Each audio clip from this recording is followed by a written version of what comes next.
Hello guys, welcome back to my YouTube channel. और आज का हमारा टॉपिक है preservation and processing of fish. इसमें सिनॉप्सिस है। सिनॉप्सिस हम लिखते हैं इंट्रोडक्शन, फिर fish preservation and processing method, फिर रेफ्रिजरेटिंग, फिर भी sun drying, sun curing, drying, keep freezing, salting, smoking, canning, chemical preservation, wet curing, conclusion, reference. Introduction में हम लिखते हैं फिश का प्रिजर्वेशन फिश कल्चर के लिए बहुत इम्पॉर्टेंट है। बिना प्रिजर्वेशन के अधिक प्रोडक्शन का लाभ, व्यावसायिक लाभ प्राप्त नहीं हो सकता, क्योंकि फ़िश बहुत जल्दी ख़राब होने लगती है, लगभग 8 घंटे में। फ़िश की डेथ को 8 घंटे के अंदर कंपोसाइट प्रारंभ हो जाता है, जो बहुत तीव्रता से बढ़ता है। यह डिकम्पोसाइट बैक्टीरिया, एंजाइम अथवा ऑक्सीडेशन के कारण होता है। अतः आवश्यक होता है कि फ़िश को सड़ने तथा गलने से बचाया जाए। थोड़े समय के लिए प्रिजर्व करने का सबसे आसान उपाय है फ़िश को आइस में रखना। आइस में रखने से टेम्परेचर 0 से 4 डिग्री सेंटीग्रेड के मध्य बना रहता है और ऑटोलाइसिस से संबंधित एंजाइम एक्टिव नहीं हो पाते। लॉन्ग टाइम के लिए प्रिजर्व करते समय प्रिजर्वेशन के पूर्व निम्न 2 प्रोसेस को आवश्यक पूरा कर लेना चाहिए: कैनिंग एंड गिल्टिंग। कैनिंग है फिश के बॉडी पर से कीचड़, बैक्टीरिया स्लेश ब्लड तथा मल को साफ ठंडे वाटर से अच्छी तरह से धो लें ताकि फ़िश क्लीन हो जाए। कटिंग, फिश के मध्य डोर्सल सरफेस से चीरा लगा के या उसको काट के उसके वर्सल ऑर्गन को निकाल देना चाहिए, जिससे इंटेस्टाइन के अंदर प्रेजेंट बैक्टीरिया एंड एंजाइम दूर हो जाते हैं। और ये डेफिनेशन है: ऐसी प्रोसेस जिसके द्वारा फिश को डिकम्पोसाइट से बचाया जाता है, अर्थात बैक्टीरिया, एंजाइम आदि के अटैक से बचाया जाता है, प्रिजर्वेशन कहलाता है। फिर सेकंड है fish preservation and processing method. Fish को प्रिजर्व करने के लिए कई मेथड का यूज़ किया जाता है, जिससे फिश को प्रिजर्व करके लॉन्ग टाइम तक रखा जाता है। तो फर्स्ट मेथड है ड्राइंग, मतलब सुखाना। इस मेथड में फ़िश को भूमि पर बालू या धूल में चटाई पर फैला के 3 से 5 डे तक सनलाइट में ड्राई किया जाता है।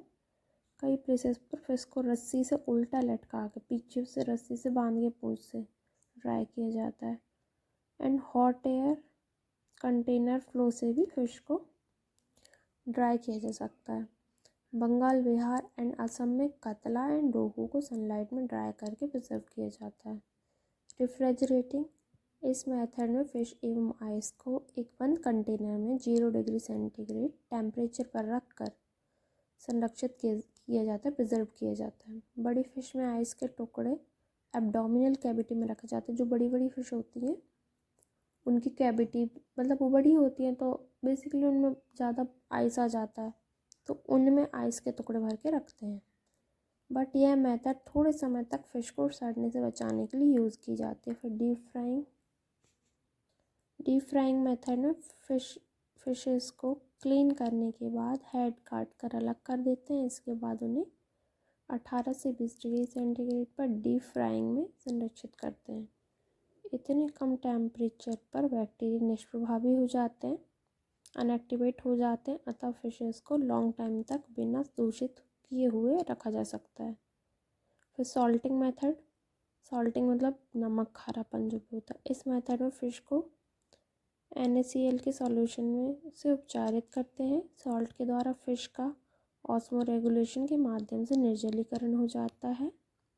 इसके अतिरिक्त सॉइल बैक्टीरिया की ग्रोथ को रोकते हैं तथा एंजाइम की इनएक्टिव बना देते हैं। सॉल्टिंग 2 प्रकार से होती है।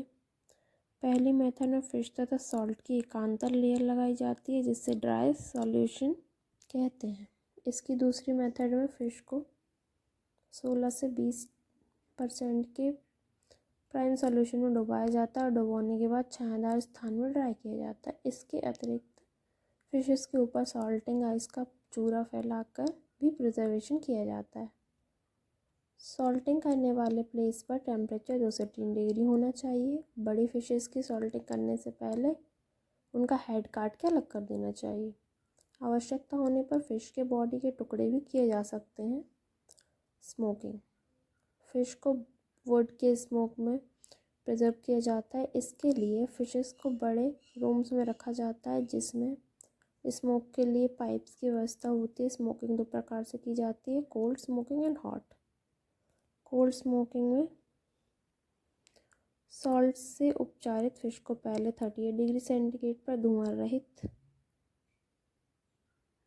रहित आग में अनावृत नॉन कवर्ड करते हैं। इसके बाद 28 डिग्री सेंटीग्रेड पर स्मोकिंग करते हैं। हॉट स्मोकिंग में सॉल्ट से उपचारित फ़िश को पहले 130 डिग्री सेंटीग्रेड पर स्मोकिंग टाइप्स भाग में कवर करते हैं। इसके बाद 40 डिग्री सेंटीग्रेड पर स्मोकिंग करते हैं। स्मोकिंग से न केवल डिहाइड्रेशन होता है अपितु मीट में एक विशिष्ट प्रकार की स्मेल विकसित होती है। कैनिंग, इसके लिए पहले फ़िश के हेड तथा विस्टल ऑर्गन को अलग करके टुकड़ों में बांट लेते हैं। अब मीट के टुकड़ों को सॉल्ट एंड वाटर में अच्छी प्रकार से धोया जाता है। धोने के बाद इन टुकड़े को हॉट वाटर अथवा स्टीम में प्राथमिक रूप से पका लिया जाता है और पकने के बाद डिब्बों में रख दिया जाता है। डिब्बों को 100 डिग्री सेंटीग्रेड पर भाप की हेल्प से स्टेरलाइज करके सील कर दिया जाता है। डिब्बों में वैक्यूम होने के कारण उसमें रखा मीट लॉन्ग टाइम तक प्रिजर्व रहता है। कैनिंग एक महंगी प्रोसेस है। इंडिया में इसका यूज़ बहुत रेयर ही देखने को मिलता है, बहुत कम होता है। फिर केमिकल प्रिजर्वेशन, कुछ केमिकल सब्सटेंस नाइट्रेट जैसे sodium benzoate, NaCl, sodium extra को प्रिजर्वेटिव्स के रूप में यूज़ किया जा रहा है।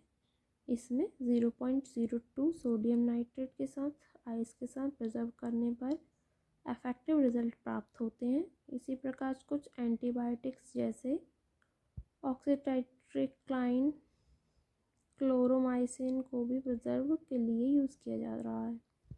आजकल गामा रेस की हेल्प से भी प्रिजर्व करने के प्रयास किए जा रहे हैं। सन ड्राइंग, इस मेथड में फिश को सनलाइट में ड्राई किया जाता है, प्रिजर्वेशन प्रोसेस की जाती है। Conclusion, fish preservation processing method के द्वारा फिश को बैक्टीरिया के अटैक से बचाया जा सकता है तथा इस मेथड के द्वारा पोषक तत्व भी नष्ट नहीं होते। अधिक फिश पकड़ी जाने पर इस मेथड द्वारा उन्हें संरक्षित किया जा सकता है। एंड रेफरेंस में हम लिखते हैं unified zoology by J.K. Awasthi. So देखने के लिए thank you. Like, comment, share and subscribe.